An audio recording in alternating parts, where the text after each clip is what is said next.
You ask Tiger to solve. This deals with linear equations with one unknown.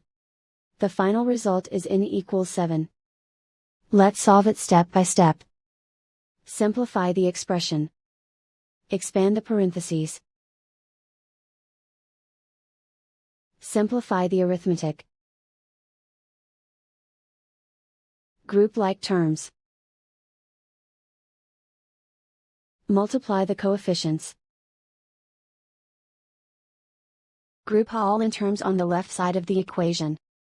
Add 4n to both sides. Group like terms. Simplify the arithmetic. Group like terms.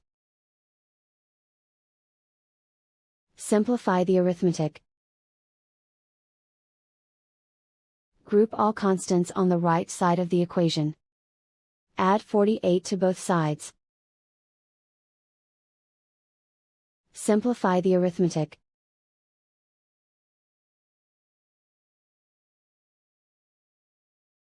Isolate the n. Divide both sides by 10. Simplify the fraction. Find the greatest common factor of the numerator and denominator. Factor out and cancel the greatest common factor. And so the final result is n equals 7.